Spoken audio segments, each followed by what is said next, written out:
Hey you guys, welcome to Beautiful Me TV. I'm your host, Crystal Holmes. Okay, so we're going to do something different to kick off the show. We're actually going to be speaking here with Chinedu. He is a comedian, actor, all of that. So I really wanted to kind of go into his comedy, but we're actually going to talk into more of the inspirational side of it and behind it from his perspective. So, Chinedu, welcome to the show. Thank you for having me. Thank you so much. Thank you. I love the show, by the way. Thank you. Shout out so to everybody much. watching too. She's so dope, man. Yes, thank you so much. I really appreciate it. And really, people like Chinedu is you always see their journey. We met up with there's another comedian, Kenise Nana. Shout out to you, Kenise. At his joke joint, and from there it was just kind of like just talking about just the industry with media and just getting yourself out there doing videos and et cetera, and so now it's like, I don't know if y'all follow him, but he was just at the Improv. He sold out, and I didn't even get to make it. Like, I went and I was like, oh my gosh, there's no more tickets. And so it's like, but that's good. You know, you just see, you know, in a year's time, just your progression and your consistency, and you know, everything just kind of just went up from there. So, you know, I really want to kind of talk to you just about the background behind that. Like when you first decided, like, I want to do, you know, videos and, you know, comedy stuff. Like, what inspired you? Oh, definitely. That? Like, my comedy started, I've been doing comedy consistently for about, this will be going on my 6th year. Okay. So I've been out here for a while, and I think what I like, though, is that when I see certain people that maybe getting into my content, they kind of believe that kind of just happened like now, like with some of the content they see now, though. But my very first YouTube video skit went up back in 2012. So it's been a while. Like, it's been a while. Started comedy when I was 16, actually. I hosted my talent show my junior and senior year because I felt that was the best way to like do it, like auditorium full of kids, because nobody want to go to class. You know, it's during like third and fourth period. Anybody want to go, so everybody's gonna be there. We hold like 900 in there. I'm like, that's a King of Comedy show. Like, that's 900 people in there. You go in there, they'll let you host. You tell some jokes. So I went up there, did jokes, got addicted, loved it, did great. But I put it down to go to college to be an adult. You know, I put it down. So I went to college, graduated, ended up with a degree that I use as a mouse pad now. So it's just there. So you know, I went to U of H. You know, shout out to U of H, man. Go Cougs. You know, I'm proud of my alma mater. You know, because I'm paying, and I paid for it, so I gotta be proud of it. You know, I paid for it. I love them though. I love U of H though. But you know, when you go to get a degree and you don't necessarily understand what you want to do, or you suppress what you really want to do. I always want to do comedy, but I suppressed it because, for one, you have a Nigerian dad. You know, that's not culture. You know, that's not necessarily ideal. You know, I doubled in business and psychology. I was like, okay, just go out there, get an MBA, get you a good corporate job, you know, move up the ladder. Do what you're supposed to do that, though. But I ended up graduating. I was like, I can't get any job because this bachelor's doesn't necessarily mean anything. It doesn't mean as much as, you know, they hyped it up to be.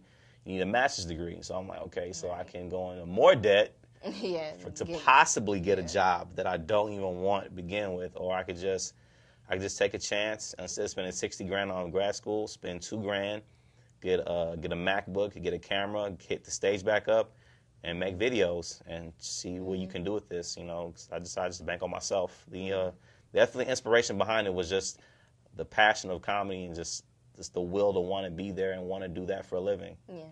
Yeah, no, definitely, because, you know, you kind of hit it, too, like, with, you talked about, like, with your dad and, like, with culture, and it's, like, that's kind of, like, what society kind of makes you feel like as you're growing up. It's, like, okay, you go to school, you go to college, it's, like, this role play that you have to do this stuff, and it's, like, but, you know, you can't ignore what's been put inside you. Like, if you know if it's something, you know, that you're passionate about, which is truly what you know, you saw that for yourself, and you went against, like, what your family said, and it's just kind of like, all right, now what? Like, you know, you have to kind of take initiative, and from that point, just keep going. Because I for myself personally, both my parents are engineers, so it's just like. So you going to college? You're going. Yeah, like I'm the artsy person, and like my sister, she's an engineer. My brother's in school for engineering, so it's just like I'm the odd one. So it's like doing this is completely they don't get or understand. But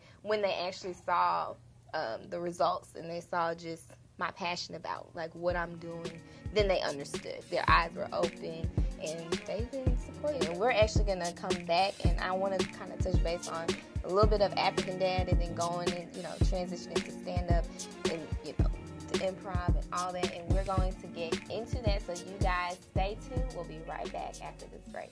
Right back.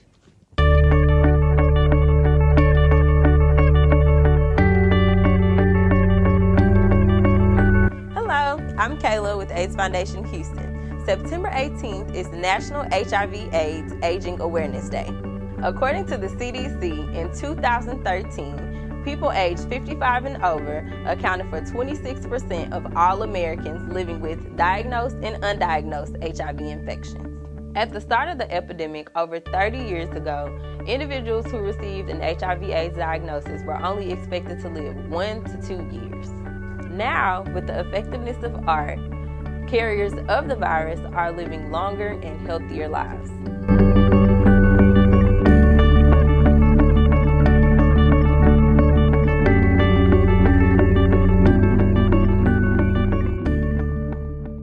All right, you guys, welcome back, and we are here again with Chinedu, comic, actor, all of that stuff.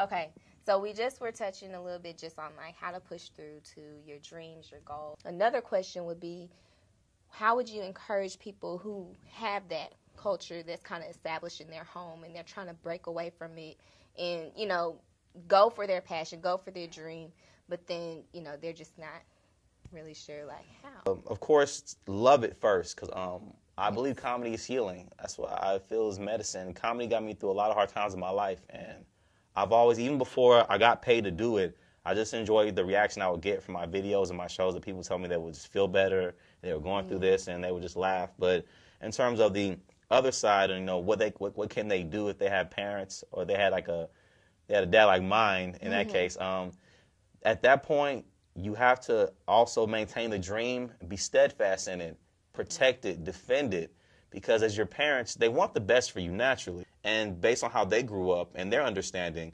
education and this, what they feel is best for you is what they're going to impose and push on you. What helps is you have to engage the entrepreneurial spirit of your dream. And my stay at U of A, shout out Go Cougs, by the way, I did get my degrees from there, but the degree I enjoyed the most was my certification of entrepreneurship. It took me a year to get that. No, it took me 2 years to get that program, to get that degree. When your parents see you're passionate about your dream, is one thing. But when they see you when they see you moving the business part of it, that's what they'll be impressed at. Yeah. But I would say if you engage, if you activate the entrepreneurial side of your dream, and you activate that part of your brain and yourself, you'll not only surprise and impress your parents, but you also surprise and impress yourself. Yeah. No, most definitely. Because I know even now, I'm just like, I've been doing this. Is going on like 4 years now for me. Putting them dues in. Doing this, and it's like, I know it's going somewhere. I know it's a lot of changes that are about to happen, but it's good. Because it's like you said, you just got to have the entrepreneurial spirit. You just don't give up. You can't let anybody tell you. Give up. I tell y'all, like, a lot of people, especially in the greater Houston area, my recognition came from an African Dad, of course, but it hit real virals when I started making my Houston videos based on content here. Those are some of my more popular videos, and a lot of people think that those are just the ones, though. Guys, to some people, I'm from Houston was video 1, but if you look at my YouTube channel and the time I've been in, that's video 973. Yeah. So I've been at over 900. I've made over 900 videos. 900 before that one hit that mega viral. Wow. So it was a lot. I started in 2012 doing all this in comedy, and I thought I was ready in 2013, and I didn't hit until 2017. 973 videos. Look, from 2012 to 2017, and you see the product of what hard work and consistency just does, and you just don't give up. So, still kudos. Thank you so much. Yes. All right, so now a little bit about the African Dad. Like, I love that. I love how it's like an embrace of culture, and then it gives a different perspective for somebody like me that may not know a lot about it, and it kind of just is enlightening, and then it's like, oh my gosh, it's still kind of you can relate to in the same way, from a family. It just may be a little bit different. But, you know, when you came up with that character, I guess, you know, to do that, what was it really like your dad that kind of just pushed you, or you just, like, what made you want to just kind of... Every single African dad is based on a true story. I tell people all the time. Really? I want people to know that, though. I did not know that. Every single one of those is based on a true story of some truth. There may be some I may have added comedic elements in, and just, you know, to make it entertaining and make it funny. That inspiration happened because this was early in my YouTube days. You know, I was still working on stand-up. You know, my stand-up side, you know, I wasn't as known. You know, and I thought about, like, you know, real life. I was like, what's going on in your life? You know, I had just got yelled at by my dad. Like, literally, I was on the phone, like, she's going at it. I was like, you know what? Yeah. So I went in there. I got one of my African outfits. I put it on. I thought, you know, at first I was like, you know, maybe this one will get 100 views. I was like, if we get 100 views, I'll be happy, you know. And then if I wait a week, if we get 100 views in a week, you know, I'll make another one. I made the first one about kids, you know, stealing and things like that, how to punish them. And that one did like 100 views in like 2 days, and I had comments for the first time. Right. And that weren't negative, you know. All of them were like, you suck, you ain't funny. There was a lot of negative comments early on. And so when I saw that one, I was like, okay, I'll make some more. African dad himself wants all his kids to succeed in life, even whether they want to or not. And it's going to be how he wants it to be. Like, there is no living my dream. You're going to college. Yeah. You're going. So that's it. So that's how it works. So I love that my audience loves them so much. And I hope that, you know, I haven't said it announced yet, though. I hope they enjoy the movie, because the movie's coming soon. You know, y'all be on the lookout for that movie. So, yeah. All right, you guys, that is it with Chinedu, but we actually are going to come back one last time so you can hear just a little bit more on this inspirational segment for Beautiful Me TV, so stay tuned. We're living in a zombie land of lost souls. And only the blood of Christ's intents make us whole. Hope you like my music. If you really liked it, you can check me out on my website at aservant.org. You can subscribe to me on YouTube. Just make sure that you stay connected to me, because I want to know you, and I think that you should know the person I know. Living in a zombie land. Hey, you guys, welcome back again to the show. We are still here with Chinedu. Hi. Yes. I'm still here. Yes, he is still here. So, last thing before we wrap this up, I kind of want to know, I'm pretty sure other people do, when you do your writing and scripts, and how long does that process take? Like, is it like in one sitting, or you just kind of, as the day goes or the week goes, and before you actually execute? Well, I would say it's definitely an everyday habit. Right. I wake up every day around 3 or 4 in the morning. I wake up, talk with God, I run, write, and you do all that before 7, 8 a.m. So you're getting a lot done before people even wake up. I write every single day. I love to write. I keep notebooks with me all the time. I have altogether, I think I have about 4 or 5 hours of content for stand-up written so far. On the skit part, I have about 130 scripts written, 2 movies, and it's because it's really a part of me. That's why I tell people all the time, whatever you want to do, go for it. Don't compromise your dream, because if you compromise, you're gonna give up because you hate what you're doing. Like, now that you're at the point where you are, and it's like it's not gonna stop, of course. Like, he has a movie coming out, so you know, God's got a plan, you know, in a path for you. All right, so your stand up, you know, from the beginning to being sold out at Improv. I couldn't get tickets. Okay, like, this guy is funny. It's procrastinating, man. So them tickets early. Yeah. So tell me, you know, that moment, that thought of, like, just what that was like to see that, and then just even going from, like, your beginning stand-ups, like, you know, just reminiscing on that, you know, tell us a little about that. That moment was very, it was a very, very sweet moment. I'll be very candid with it, because any comic, especially coming out here in Houston, you want to sell out the Houston Improv. That's a very major statement in comedy, and it sends a message to your audience and the comedy community itself. It was amazing to see that many people come out, because it was over 400 could fit in the Improv. Over 400 people. That's a lot of people. When they came out And when I got on that stage and I looked in the crowd and I saw every seat sold out to a point I couldn't even see in the back. And I mean, it was hard to see people's faces and stuff like that many people. And I thought back to my first show that had 4 people in it. It made me think of all the shows I had done, all the promotions and things like that, because I can recall like doing shows and giving away free tickets to my show, and people still wouldn't show up. I didn't do any giveaways, and they all sold out. I will be going on tour soon, though. But I'm doing more dates in Houston before I hit the road for a little bit. I'm not gonna be gone for a long time, though. You know, but I ain't gonna be gone a long time. I'll have is it 13 cities now? I think about 13 cities that you'll be going. That I'll be going to on tour. Wow. On the tour. And hopefully, I'll be ending my tour in London. Hopefully, so. We're going out the country. Hopefully, we'll end it. Hopefully, entrepreneurial spirit, consistency, hard work. Yes. Right here. Yes, guys. Right please here. don't quit, y'all. Yes. I don't even know. This has nothing to do with any questions, y'all. But I remember vividly when I had about 10 subscribers, and I would be up all night making and editing a video, and like 5 people would watch it, and it would be more negative comments than positive. And your friends don't share your stuff, and they don't support you the way you think you're supposed to. Ignore that. Yeah. Your friends aren't going to support you like that. Not saying they're not bad friends, but your goal isn't to do shows that your friends go to anyway.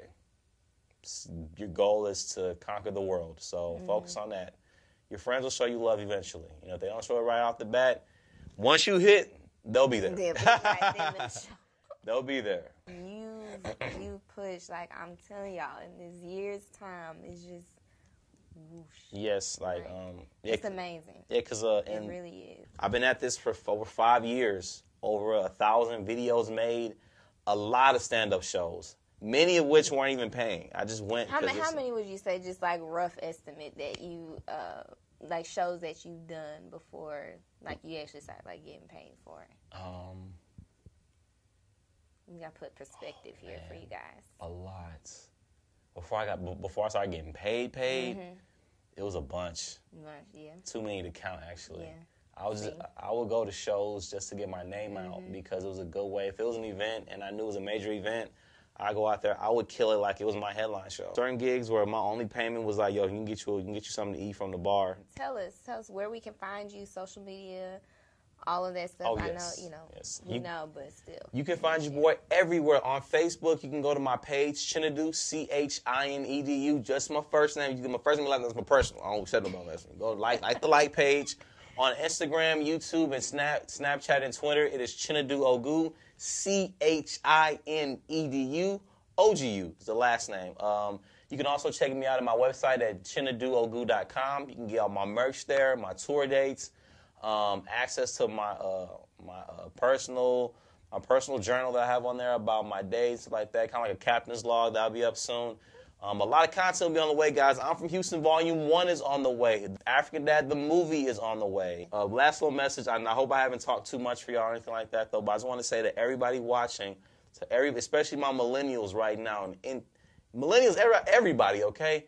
If you have a day job, do not be ashamed of it, okay? There is nothing wrong with having a day job while you build your dream job, okay? Stop being ashamed of the fact that you can. Ain't nothing wrong with paying your bills, okay? We're all trying to hit for our dreams here. Yes. So do what you got to do. You guys, thank you so much for staying tuned with us. Chinedu, thank you again. Oh, no problem. Look, the signature smile. It's that little ding to part. Right. All right, you guys. This is Crystal Holmes for Beautiful Me TV. This is your overall spiritual wellness inspiration.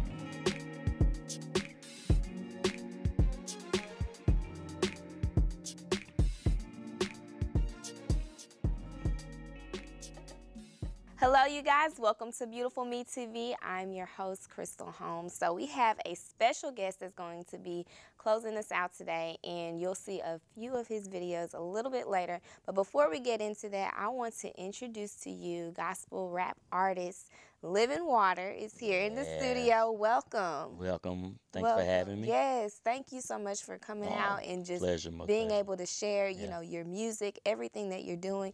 Now, something that I do want to say is I've watched your videos and I've noticed you've been doing this like for a while. Yes. So please enlighten us and the audience on just where, you know, this all started from. I just have to know. Well, it really just started it just started like something God just put on my heart. Because if you look at music in general, like music, it just opens up people's mind. I mean, it goes straight to their soul. You just find yourself consoled by music. You find yourself consumed by music. You'll find yourself, if you listen to a certain amount of music, you'll find yourself acting out that music through your emotions, because it goes to your soul and your spirit and your being. So it's just, I wanted to really affect people in that way, because I was raised in the church. Yes. But I kind of like seen so much in the churches, like I kind of like strayed away. But then I found this thing called music, like Christian rap. Like I didn't know nothing about Christian rap. And when I found Christian rap, it was like, man, this is great. But I really didn't think I could do it, because I like grew up without my dad, and your dad gives you that self-esteem, tell you, hey son, you can do this. So I really didn't have that. So I really started like writing poems, and then later on I got into it. So I've been doing it all in all maybe like eight years. 8 years. Yeah, but last 2 years is where I really got serious. I actually invested in myself, putting money in it. First it was just like I go steal people beads and I just go do it. Your own, right? Yeah. Right. But recently I really studied my craft, got better, bought better beads, just started working with people, networking and collaboration. No, that's key. So now tell me, you did say, okay, so you had people like that help with your beats and producing that. Like, what's your team like that you have? I have a shout out to Nick Beats, him, a guy named Shimon. He really introduces me to a lot of people that make beats. A guy named Ace Divine. And then I have one guy, he's not in Houston. I actually get his stuff. He has christianbeats.com. I actually go get his beats, and those are really the only 3 people I get really beats from. Yeah. Now, okay, so now one thing I want to talk about is your song Aquafina. So tell me about that story in the name Aquafina, and just how you put that together. Okay, it's more like a God thing, because God, he works backwards sometimes. Like we might do something and we don't know why we doing it, and later on we find out why we doing it. So Aquafina was just to me at first it was like a concept, because I go by living water. Out of your belly shall flow rivers of living water to do with water. Aquafina, water inside a bottle. You open it up. Inside is Aquafina. So in other words, you opening up your greatness that's inside you. So later on, we got this idea to come up with a record label. I got a couple of guys working with me. It's called 738, John 738. All your belly shall flow rivers of living water. Tap into your greatness. So everything just coincides. Aquafina, tap into your greatness, living water. I'm like, wow, just everything worked backwards. Right. So now I know you said like the 8 years you did this, in the past 2 years you started getting serious. Yes. So now with that transition, there's always like challenges. What's something that you would say was like a challenge for you?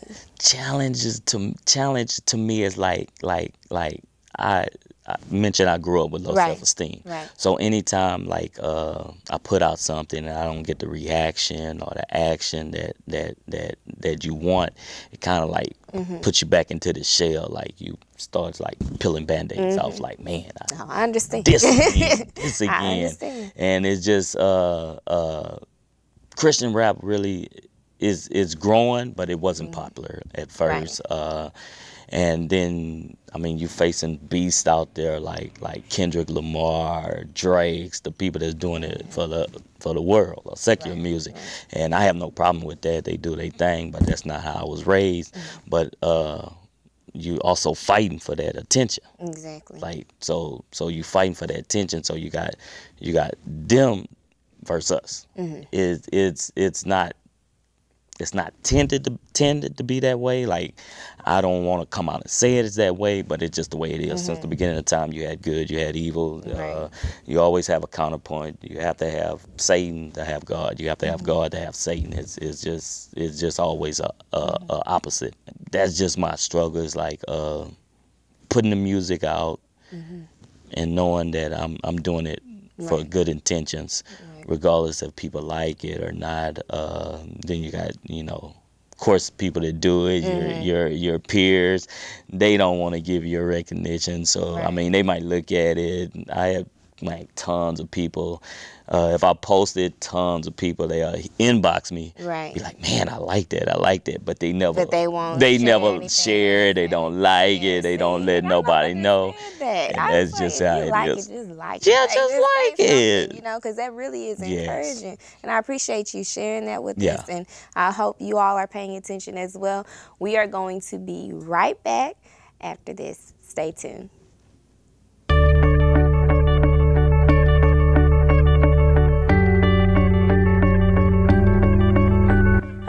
I'm Kayla with AIDS Foundation Houston. National Gay Men's HIV/AIDS Awareness Day is September 27th. Men who have sex with men rank #1 among those most affected by HIV in the southern states.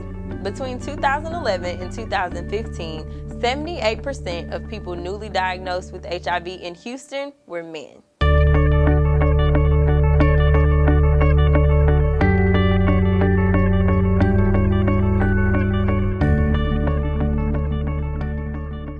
Hey you guys, welcome back to Beautiful Me TV. With me still is Livin Water in the studio. So one thing I do want to ask and talk about is the 738 cypher. Okay, so this was just recently launched, like in May? I saw it was like May, around that time. So just a few months ago. Tell me about that in the collaboration between you and all those artists. Oh man, it was a beautiful sight, man. A Sunday evening, some guys came together, man. They just blessed me. If I don't remember all your names, charge it not to my heart, to my mind. I'm kind of slow there. I had my Pastor Unity. He cleaned up. Just phenomenal rapper. Myself, we got Patience. She's a great female artist, somebody I work with most of the time. We had Shimon in there. We had D-Turnal in there. Y'all know, y'all have to go check out the video because it's Kayla Ville's in there. We have like 4 or 5 more. It's 10 of us all together, but y'all go check out that video. It's nice. Yes, and we're definitely gonna be showing that throughout this show. And another thing, so with that, how long was that project in that process? Because it's like I noticed that it was different scenes, and you had a lot of people there.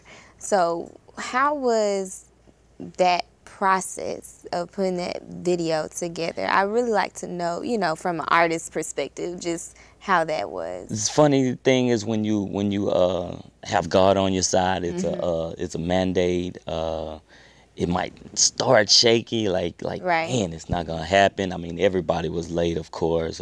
I ran into some trouble. I didn't tell my pastor where it was, but we started maybe an hour late, but man, the whole thing after we actually started took about another hour and a half, and we 10 artists, 3 different venues. We even have some stuff that we didn't put in there, and we did all this in an hour and a half. So we started late. People was like discouraged, but I mean, it ended. It all came through. This for an hour and a half. Yeah. That's it. Yeah. Man, I feel like that looked like at least it was like 3 hours or something. Nah. See, that's why I said I wanted to ask, because it's like you never know. But that's good that you got that going. So now tell us about some future projects that you have coming up. Future projects, I have shout out to Ace Boogie. He's flying down. We're gonna shoot a video. Video gonna be called Light Show. We are the light of the world. It's gonna be crazy. We're gonna have a concert for it, and we're gonna shoot the video inside the concert. But it also is gonna benefit our church. Is called The Altar. They just recently moved locations, so it's some renovation we need to do. So we're gonna be trying to raise funds for that. So I'm gonna be hitting everybody up and let them know the pricing. But we're gonna have some great artists there. We're gonna have Ace Boogie coming down. We're gonna shoot the video in there. It's gonna be a concert. It's gonna be all the way live. A video within the concert. Yes. So if you want to be in the video, then you gotta be at the concert. You gotta be there. Well, thank you so much, Livin Water, for coming out. And you all, we will give you that information so you can know more about the concert coming up, and also so you can check out his music. everywhere where you're at. Tell the audience. Man, everywhere we at, I mean, you can just go to Google and type Livin Water, Livin, no G, water. Usually it'll pop up. Website, www.livinwatermedia.org. Once again, no G. Facebook, Instagram, Livin, no G, water. And that's The Real Livin Water, TheLivin, water. And you can find that on Instagram and Facebook, Twitter. I tell everybody I don't understand it at all. I just post stuff from Instagram there, and they go there and then share it. Yeah, Twitter. I'm sorry to all my Twitter lovers. I don't get you. I don't understand it, so I don't try. That's all right. Hey, you all have heard it officially. Livin Water. Be sure to check out his music and stay tuned because we have a little snippet for you guys to see coming up next. That Aquafina, you know. That Aquafina, that Aquafina, boy. That Aquafina, that Aquafina, that Aquafina, that Aquafina, boy. That Aquafina, boy. Bottle up is all inside me. Why you think I'm still standing? Ain't no weapon can harm me. You can send an army for me. I'ma stand firmly on it. That Aquafina, boy. That Aquafina. Okay, thank you for staying tuned with Beautiful Me TV. If you would like to be a part of the show and share your knowledge or expertise in health, fitness, wellness, beauty, inside and outside, please feel free to reach out to me. I'm always looking for guests to come out and share. This is a platform for you. Guests, artists, anything dealing with spoken word, music. I really want to give you an opportunity to share that and share it with Houston and all over. We have people globally watching and tuning in. I really want to make sure you have the opportunity to share your gift and what you have.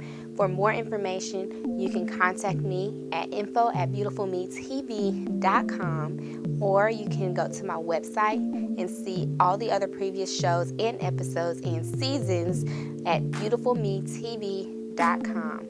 This is your overall spiritual wellness. I'm your host, Crystal Holmes.